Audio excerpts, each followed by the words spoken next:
Olá pessoal, sejam bem-vindos ao meu canal Resenhas com PH. Eu sou o Rafael com PH e a análise de hoje é o caso Evandro. Esse livro daqui, escrito pelo Ivan Mizanzuki. Talvez você conheça esse caso, né? Se você tiver ouvido o podcast, né? Ou a série do Globoplay, né? Eu não ouvi o podcast na época, eu não era fã de podcast, eu entrei no podcast muito recentemente. Eu não era fã de podcast. E eu só assisti a série da Globoplay depois que eu terminei o livro, né? Esse livro daqui. E assim, depois de você ler o livro, você não precisa consumir nada. Eu vi a série assim mais por ver, porque esse livro daqui, cara, nossa senhora, o trabalho de pesquisa dele e pô, foi um dinheiro muito bem gasto.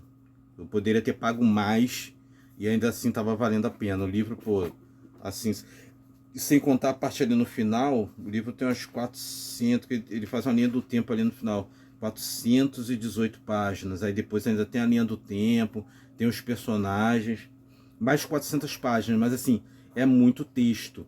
Só que não é, e é muito documental, só que não é burocrático, não é didático, tá? E assim, aí o que que acontece? Tem até umas coisas aqui que você fica achando que poderiam ser escolhas artísticas ou narrativas, mas é porque ele replicou a cronologia do próprio podcast. Ele foi fazendo pesquisa, ele foi publicando os episódios do podcast e enquanto estava fazendo a pesquisa. Então teve desdobramentos que foi lá na segunda temporada do podcast. Então tem personagens que são acusados aqui no começo, né? E aí você tem o porquê, você fica com ódio aos personagens, você fica, caraca, né? E aí depois a informação foi aparecer lá. E aí no livro ele constrói dessa maneira. Ele não chega no começo para você assim, a pessoa injustamente acusada. Ele vai, segue, mostra que a pessoa foi acusada, mostra a investigação, mostra a indignação e tal. Aí, quando chega lá, isso na página 1. Quando chega na página 300, ah, é, e aí tem toda a linha do tempo. Então, tipo assim, 1900 1980 e tanto. Aí chega aqui, 1998, júri. Aí depois ele chega aqui, 1900 e tal. E aí ele tem, então, como ele acompanha a linha do tempo, ele não vai te dar informação na página, quando ele está ali falando de 1992, ele não chega assim, a pessoa foi, mas a gente sabe que daqui a 5 anos ela vai ser solta. Não, ele vai te entregando. Então, se você não sabe o caso, se você não ouviu o podcast, você vai lendo e aí você vai experimentando em tempo real todas essas reviravoltas. E o caso tem muitas reviravoltas. É legal que ele tem um papel especial, papel fotográfico. E aí tem muitas fotos aqui no meio. Tem fotos das investigações da época, que é uma coisa que você não vai ter no podcast. E é muito doido porque quando ele tem até reproduções das transcrições.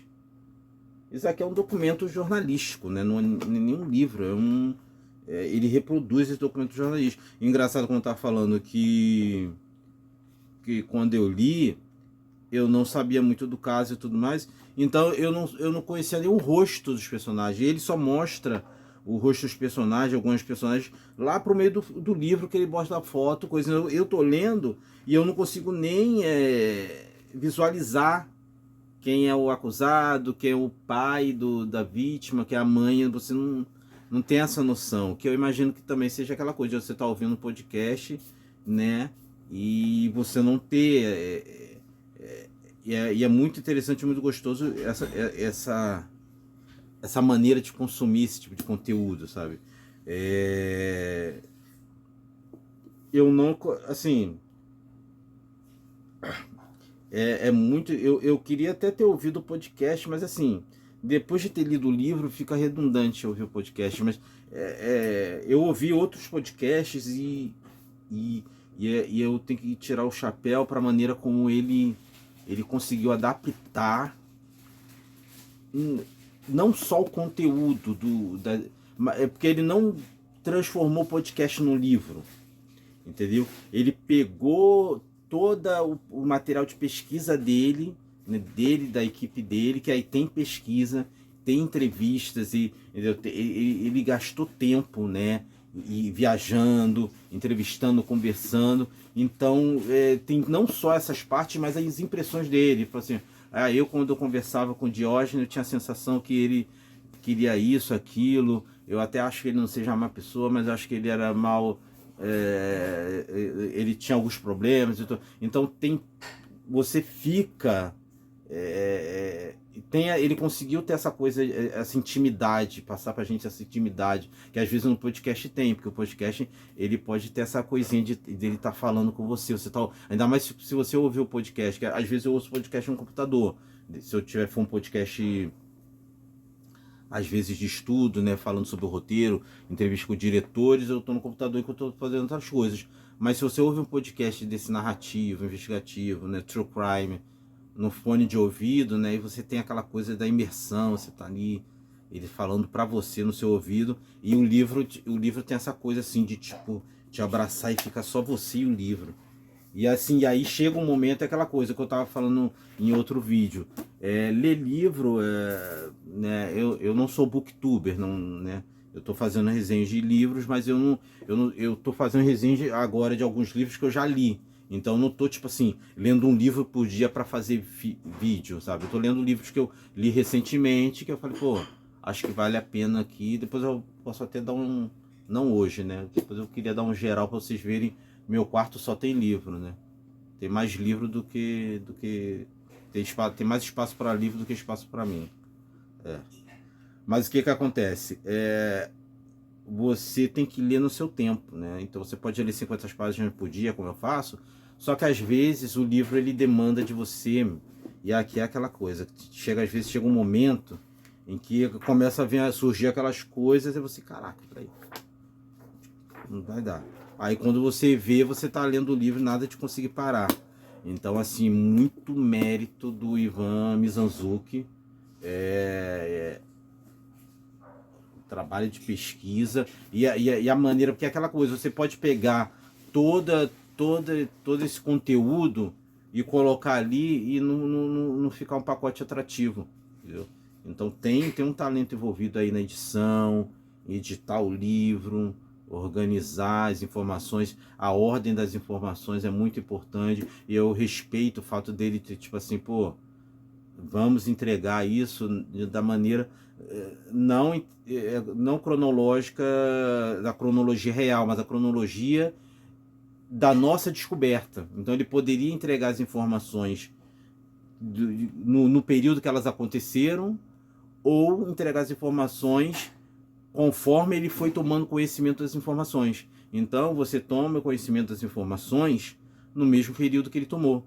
Então quando ele está falando de um personagem ali que foi acusado, você está lendo aquele personagem sendo acusado com as mesmas informações que ele tinha na época, de que aquela pessoa era acusada. E aí depois, quando ele descobre que a pessoa não era acusada, não era culpada, você também descobre no mesmo tempo que ele teria descoberto. Então você vai trilhando a mesma jornada que ele. Ele não te entrega a jornada já pronta. Ele te dá ela passo a passo. Eu acho que isso é muito interessante em termos narrativos, né? É mais uma coisa, porque às vezes o livro de não ficção, as pessoas acham que ele não precisa ter. E às vezes acontece com o documentário, tem documentários que até soam falsos, porque o diretor bota a pessoa para vir andando, uma coisa que não aconteceu, ela não vem andando daquele jeito, e ele tenta recriar aquele momento, não dá. Mas numa investigação jornalística você pode recriar o momento da descoberta, né? E ele conseguiu fazer isso muito bem. Eu acho que eu acho que se você é fã de podcast, você pode ouvir o podcast, né? É o Projeto Humanos, né? E cada temporada. E eu acho que também teve. Eu tô querendo comprar o livro, o caso de Altamira, né? Que falei naquele período, mas tem um podcast, mas eu vou comprar o livro, não vou ler. E você pode assistir a série, a série da. São 9 capítulos, né? Da Globoplay. Mas se você tiver Globoplay. Mas assim, como aqui em casa a gente defende livros, né? Eu indico. Eu vou deixar o link aqui para você comprar. Esse daqui é, cara, tipo assim, que tem livro que você compra, lê e pô, já foi, né? E tem livro que você compra, você lê e, né, o livro te transforma, né? Você, poxa, eu lembro Trilogia Suja de Havana, Pedro Juan Gutierrez, eu li quando eu tinha 18 anos, foi um livro que eu li que eu, caraca, eu lembro que eu parei lá na página 18, eu falei, caraca, esse é o melhor livro que eu já li. Ou quando eu li pela primeira vez, até um livro que eu vou resenhar daqui a pouco, que eu tô lendo a graphic novel, que é a trilogia de Nova York do Paul Auster. É um spoiler para vocês, eu vou resenhar.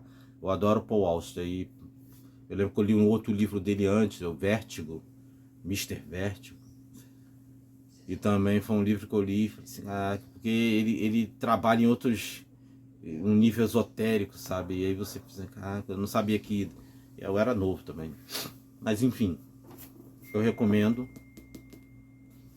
E sem contar que o caso em si, não só, né, falando do caso um pouco, o caso, né, desse garoto que desapareceu e depois encontraram o corpo mutilado.